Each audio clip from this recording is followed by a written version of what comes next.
ముందుగా ఒక like button నొక్కి ఈ వీడియోని పూర్తిగా చూస్తే ఫలితం పూర్తిగా దక్కుతుంది. శివయ్య పూజ సమయంలో పొరపాటున కూడా ఈ పనులు వద్దు, లేదంటే ఏలినాటి శని వెంటాడుతుంది. సోమవారం శివుడికి అంకితం చేయబడిన రోజు. ఈ రోజున శివుడిని అత్యంత భక్తిశ్రద్ధలతో పూజిస్తారు. అయితే సోమవారం మాత్రమే కాదు, కొంతమంది రోజూ శివయ్యను పూజిస్తారు. వివిధ రకాల ద్రవ్యాలను పూజ కోసం ఉపయోగిస్తారు. అయితే శివయ్య పూజలో కొన్ని నియమాలున్నాయి. ఇంట్లో మాత్రమే కాదు, శివాలయంలో కూడా ప్రత్యేక పద్ధతిలో భోలాశంకరుడిని ఆరాధించడం వలన అనుగ్రహం లభించి కోరిన కోర్కెలు తీరుతాయని నమ్మకం. ఈ రోజున శివ పూజ సమయంలో పొరపాటున కూడా చేయకూడని తప్పుల గురించి తెలుసుకుందాం. హిందువులు పూజించే దేవుళ్లల్లో శివయ్య ఒకరు. సృష్టి లయకారుడు శివయ్యను పూజించడం అత్యంత సులభమని, భక్తి శ్రద్ధలతో నిర్మలమైన మనసుతో పూజించడం వలన శివయ్య అనుగ్రహంతో కోరిన కోర్కెలు తీరతాయని నమ్మకం. అయితే శివయ్య పూజ సమయంలో కొన్ని జాగ్రత్తలు తీసుకోవాలి. పొరపాటున కూడా శివయ్య పూజ సమయంలో కొన్ని తప్పులు చేయవద్దు. కనుక శివ పూజ సమయంలో కొన్ని పొరపాట్లు చేయవద్దు, లేదంటే శని దోషం ఏర్పడుతుందని వేద పురాణాల పేర్కొన్నాయి.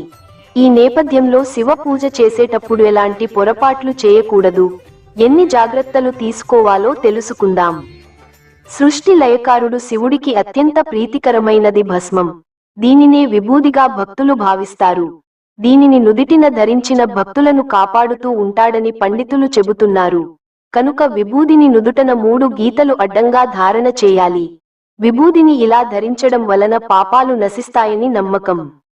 శివయ్య పూజలో భస్మాన్ని ఉపయోగించాలి, కానీ పొరపాటున కూడా కుంకుమ శివయ్య పూజలో ఉపయోగించవద్దు. లింగానికి కుంకుమ బొట్టు పెట్టవద్దు. విభూది, గంధంతో మాత్రమే అలంకరణ చేయాలి. శివయ్య అభిషేకంలో జలం, చెరకు రసం, ద్రాక్ష రసం ఇలాంటివి ఉపయోగించవచ్చు. అయితే కొబ్బరి నీళ్లను మాత్రం శివలింగానికి అర్పించరాదు. శివాలయం చుట్టూ మాత్రం చేసే ప్రదక్షిణ విషయంలో కూడా కొన్ని నియమాలున్నాయి.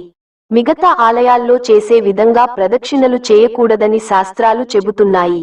శివాలయంలో కేవలం చండీ ప్రదక్షిణ మాత్రమే చేయాలి.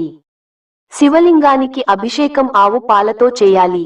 ముఖ్యంగా సోమవారం శివుడికి ఆవు పాలతో అభిషేకం చేయడం అత్యంత ఫలవంతం అని నమ్మకం. అయితే కొంతమంది పేకెట్ పాలతో అభిషేకం నిర్వహిస్తారు. ఇలా చేయడం మంచిది కాదు. పాలను ఒక గ్లాస్లోకి తీసుకుని అనంతరం అభిషేకం చేయాలి. సోమవారం రోజున కైలాసం నుంచి భూమి మీదకు శివుడు వస్తాడని నమ్మకం.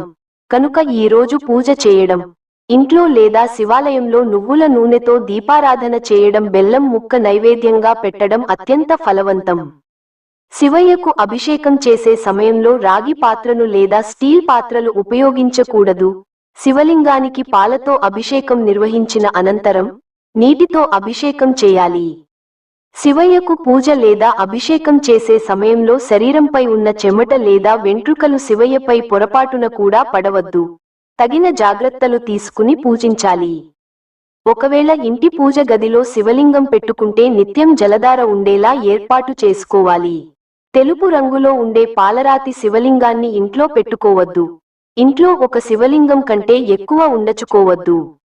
శివుణ్ణి పూజించే ముందు వినాయకుడిని పూజించాలి. పూజ చేసే సమయంలో ఓం నమః శివాయ అనే మంత్రాన్ని జపించాలి.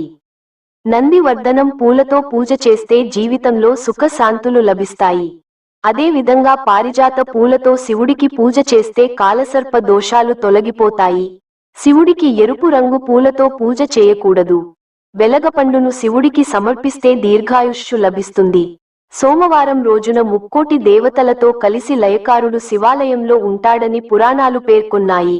కనుక సోమవారం రోజున ఎవరైతే శివాలయానికి వెళ్తారో వారికి కష్టాలు లేకుండా శివుడు వరం ఇస్తాడని నమ్మకం.